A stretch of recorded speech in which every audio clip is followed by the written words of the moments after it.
Oi pessoal, boa tarde. Espero que esteja todos bem. Eu recebi muito pedido, tanto no meu direct, como na comunidade das doenças raras que eu participo, para que eu possa estar falando um pouco mais sobre o tratamento da miastenia graves, principalmente o tratamento com o rituximab. Então hoje nesse vídeo eu vou estar contando para vocês um pouco da minha experiência e do tratamento que eu faço para miastenia graves, o que eu já usei até agora, o que eu tenho usado e como eu tenho me sentido, e principalmente quanto ao rituximab. O seguinte, o meu diagnóstico foi em 2020, depois de um longo processo, uma longa investigação.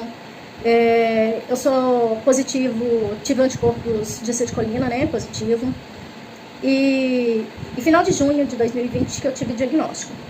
De lá pra cá, eu tenho passado por altos e baixos, muito mais baixos do que alto, mas nos últimos 3 meses que eu tenho ficado um pouco mais estável.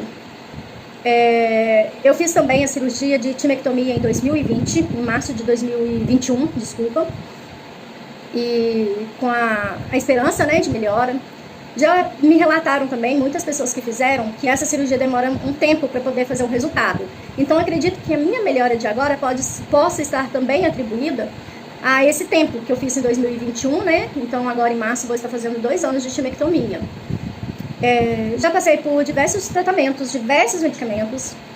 Já usei a azathioprina, a ciclosporina, ciclofosfamida, faço uso do rituximab, imunoglobulina, às vezes intercalo quando eu tenho crises a imunoglobulina com a ciclofosfamida. Inclusive a minha resposta com a ciclofosfamida tem sido melhor do que com a imunoglobulina. A imunoglobulina me tira da crise, mas eu fico bem só uns 20 dias e mesmo assim não fico completamente bem. Já a ciclofosfamida, quando eu faço, ela me dá um resultado mais eficiente. Eu consigo, depois da ciclofosfamida, fazer caminhada, fazer algum tipo de atividade física. Claro que é pouco, vocês que têm mestria entendem que a fraqueza cursa com repetição e tal, mas eu já estou conseguindo fazer o mínimo que seja de atividade física, o que antes eu não conseguia. Os meus principais sintomas da miastenia fraqueza cervical, eu tenho muita dificuldade de sustentar mesmo o pescoço, inclusive até fiz essa adaptação na minha cadeira, como vocês veem, isso aqui foi eu que coloquei, ó, isso aqui eu mandei adaptar, essa almofadinha aqui para poder pegar aqui no meu pescoço, ela levanta aqui, ó, para poder me apoiar mesmo nessa sustentação. E já fiz também, além desses tratamentos, dos sintomas, né, que eu estava falando, desculpa, eu tenho, além da cervical, muita fraqueza nas pernas, braços, eu não consigo, às vezes, segurar. Quando eu insisto, as coisas caem, igual vou arrumar uma cozinha, o dia que eu tô muito fraca com os braços, quebro aí 3 pratos, copos, é uma destruição. E tinha uma parte respiratória muito, mas muito ruim mesmo, sabe? Eu me cansava, fadigava muito rápido, muita falta de ar, usava às vezes o BiPAP, não conseguia conversar às vezes direito, às vezes a fala muito arrastada, e para mastigar, muitas vezes não conseguia mastigar, nem coisas mais duras, ficava nas coisas melhores. Hoje eu tenho sintomas? Sim, com certeza, mas muito menos intenso do que há 3 meses atrás eu tinha. Em maio, inclusive, eu tive internada também até em ambiente, né, da UTI, tive que fazer a plasmaférese, que para quem não sabe, é uma filtragem do sangue onde tira os anticorpos ruins, sabe? Não os ruins, aliás, tira todos os anticorpos ali, então sua imunidade também baixa muito, porque tira tanto os ruins como os bons. Mas a crise estava muito grave, eu estava com uma pressão pulmonar 30, que abaixo de 30 geralmente você já precisa ser entubada. Várias vezes os médicos até quiseram, né, me entubar e eu resisti, pedi que não, que eu ainda estava bem.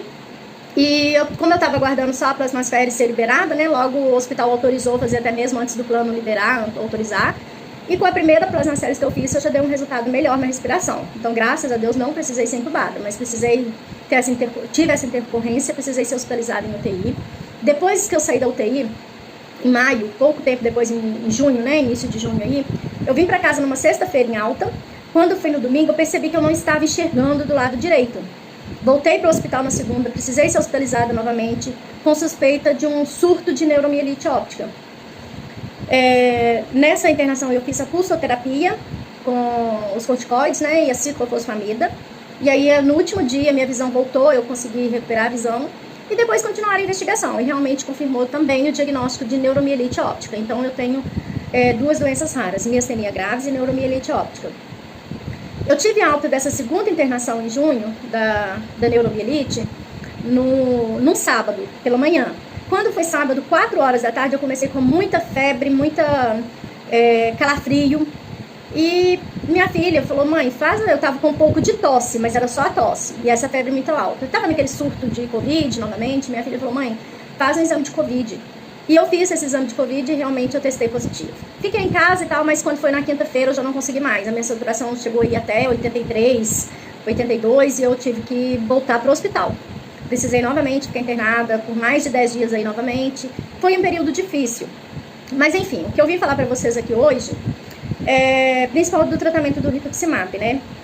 Então, comecei o tratamento com azathioprina, usei um certo tempo, acho que por quase um ano. Aí eu tive hepatite medicamentosa, precisei sair da azathioprina e fui para ciclosporina. Tive alteração da função renal, precisei também parar. Aí hoje eu tomo micofenolato de mofetila, como imunossupressor, deflazacort, faço o rituximab semestral e intercalo em crises ou a ciclofosfamida ou a imunoglobulina. Não posso te afirmar qual tratamento tem dado mais resultados. Mas o meu médico entende que eu tenho que manter, né, o rituximab, até mesmo porque eu também tenho o diagnóstico de neuromielite óptica, então é importante que eu faça esse tratamento. Mas acredito também que ele teve influência, né, nesse tratamento. Eu melhorei muito depois, agora eu já estou indo para a 3ª dose dele.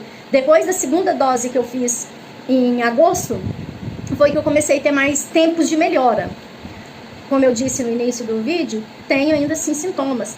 Hoje estou com um pouco até de diplopia, tenho muitas fraquezas, mas realmente eu fico mais tempo bem, sabe? Então é isso.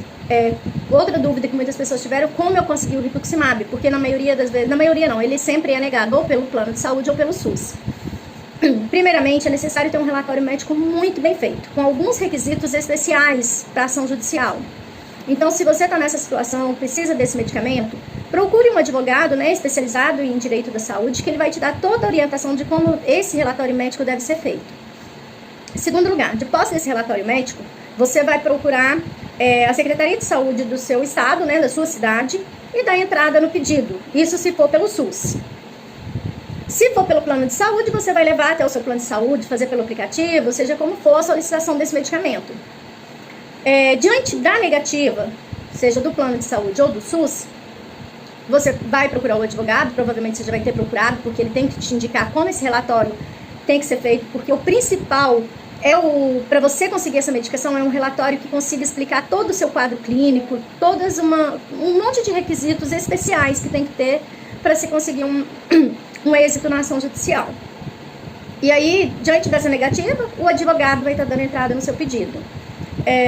A gente fala que é um pedido de liminar. Liminar porque antes do processo é uma fase ali que o juiz vai analisar o processo e vai julgar o deferir, né, o uso dessa medicação para o plano ou o SUS pagar antes que o processo acabe, por ser justamente um fato urgente, né, você precisa dessa medicação e a gente sabe que o processo pode demorar aí 3, 4 anos.